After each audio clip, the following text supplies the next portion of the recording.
বিয়ে হওয়ার পর একসাথে পেরেন্ট হওয়ার পর যখন কাজ করতে গেছো একসাথে, এই জায়গাটাকে কি করে ম্যানেজ করলে দুজন আলাদা করে? কারণ তখন তো ডিরেক্টর, তুমি অ্যাক্টর, তখন তো হাজবেন্ড, তুমি ওয়াইফ নও। একদম না।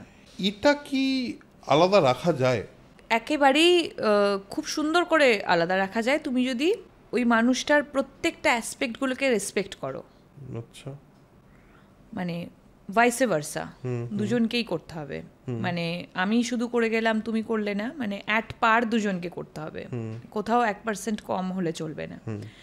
সো এবং হয়তো আমি এই দুজনেই আমরা এই প্রফেশনটাতে বিলং করি বলেই সেটা করতে পারি। প্রফেশনালি যখন আমরা একসাথে কাজ করতে চাই, আই রেসপেক্ট মাই ডিরেক্টর এবং তার কথাই শেষ। সেখানে কখনোই 1 সেকেন্ডের জন্য ফিলও হয় না যে এনার সাথে আমার কোনো পার্সোনাল ইকুয়েশন আছে। তখন যেহেতু আমিও শুভশ্রী নই, আমি ওই চরিত্রটা হয়ে উঠি, আমার কাছে ইম্পর্টেন্ট আমার because it's a directors medium.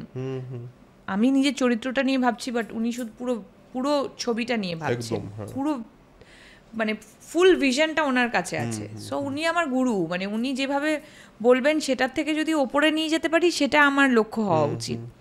সেখানে হাজবেন্ড না কে, মানে সেগুলো মাথাতে মানে আসার সময় নেই।